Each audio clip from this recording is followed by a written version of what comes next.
Bertemu kembali.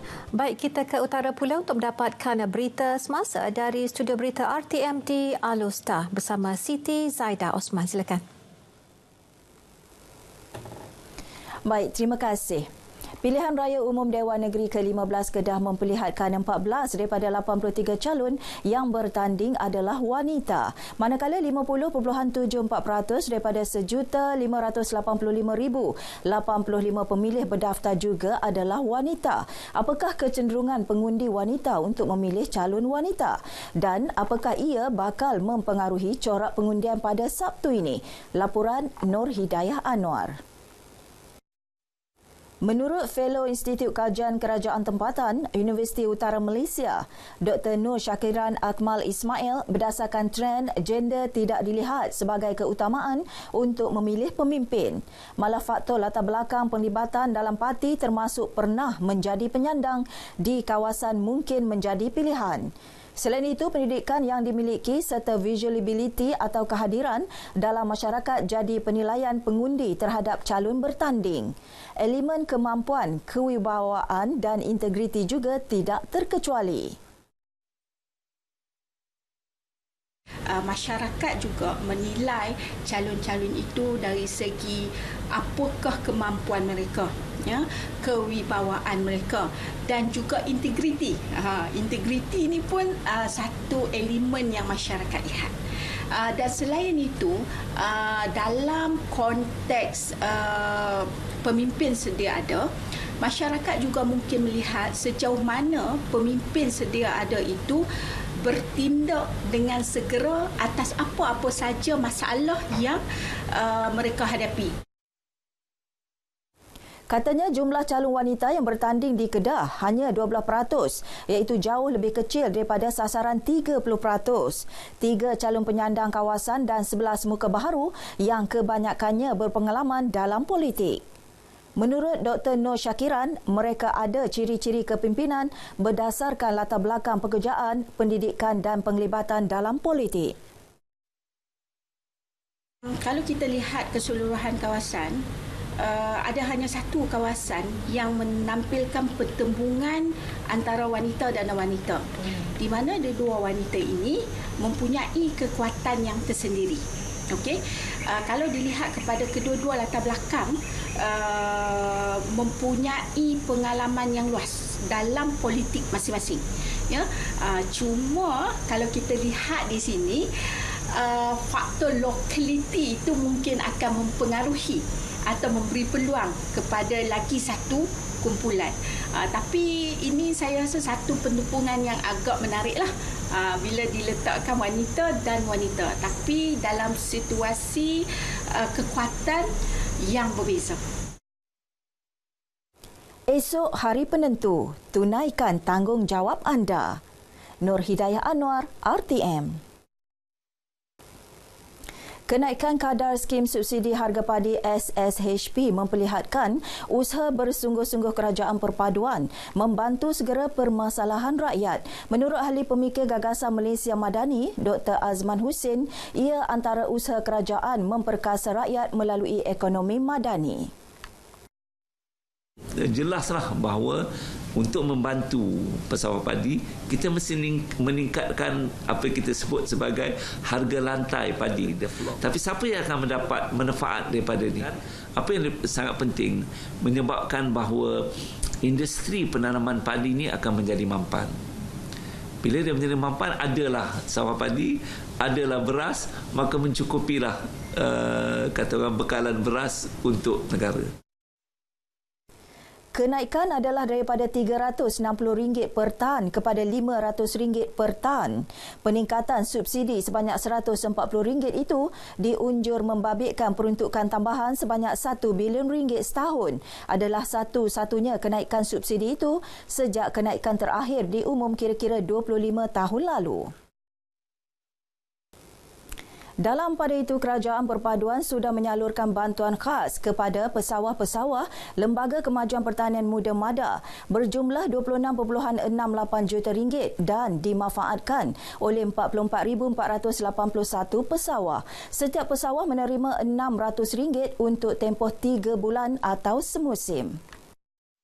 Bantuan ini merupakan inisiatif kerajaan perpaduan sebagai menyelami gerak nadi pesawah sejajar agenda Malaysia Madani.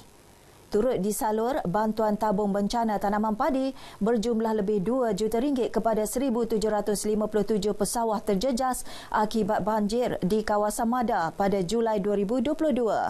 Ia melibatkan kerosakan seluas 2,311 hektar sawah.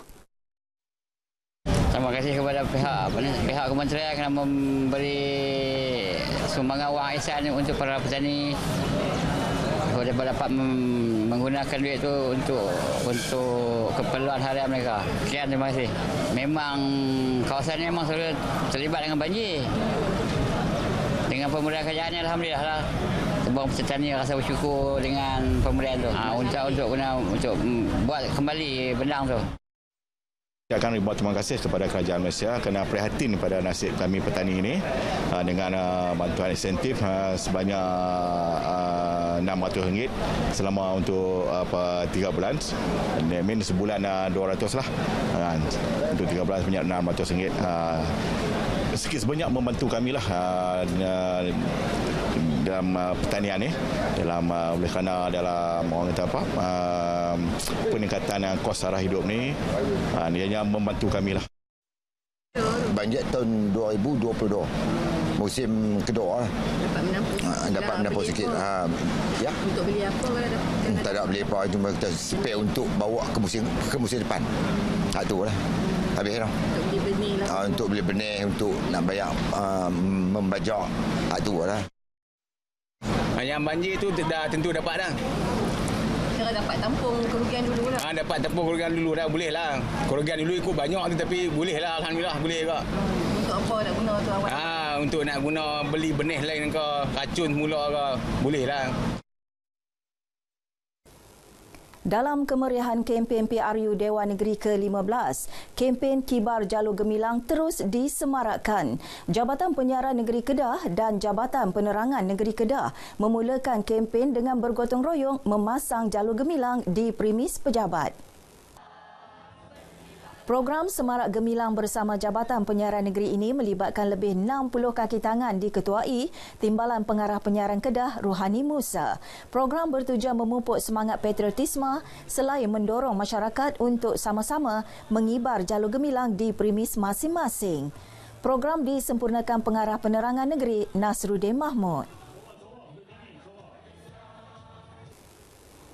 Sekian paparan dari Kedah. Jangan lupa tunaikan tanggungjawab anda untuk mengundi esok. Kembali ke Angkasa Puri. Baik, terima kasih Siti Zaidah.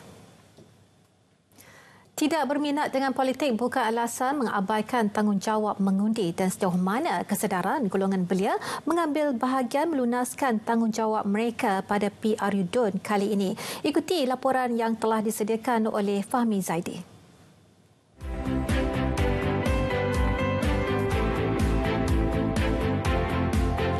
Lebih daripada 9.7 juta pengundi bakal melaksanakan tanggungjawab mereka sebagai pemilih. Daripada jumlah tersebut, sebanyak 661,905 merupakan pengundi muda berusia antara 18 hingga 20 tahun yang pertama kali akan mengundi pada pilihan raya umum DUN ke-15. Namun, adakah mereka sedar akan pentingnya undi tersebut? Untuk saya, ni kali pertama saya mengundi. So, saya tak tahulah apa calon kat kawasan saya sebab saya kali pertama kan. So, saya tak ikutlah macam kempen-kempen ataupun ikut macam just macam ikut macam konvoi-konvoi macam tu saja. Saya mengundi, tak rasa teruja lah sebab sebelum ni tak biasa. Saya pernah mengundi pun ikut atas turunan mak ayah saya. Macam saya mengundi ikut family lah. Kalau family suruh pilih tu, saya pilih ikut family lah, atas family lah. Pilihan sendiri lah. Keluarga pun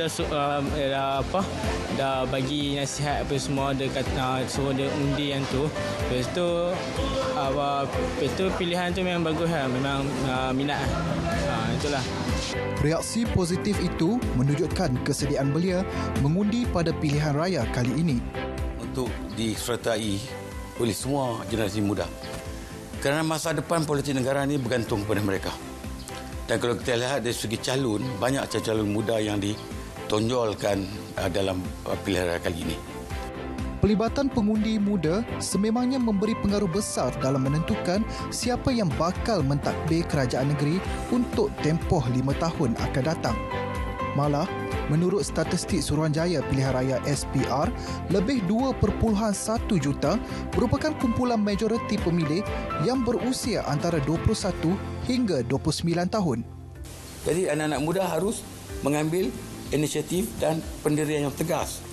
Kalau mereka mahu perubahan, mereka mestilah membuat keputusan berdasarkan akal, bukan berdasarkan sentimen. Sentimen ini tidak akan membawa kita ke mana.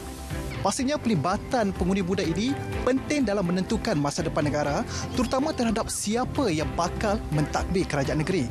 Jadi, jangan lupa untuk turut sama-sama mengundi pada esok hari dan laksanakan tanggungjawab anda sebagai rakyat Malaysia. Fahmi Zaidi, RTM.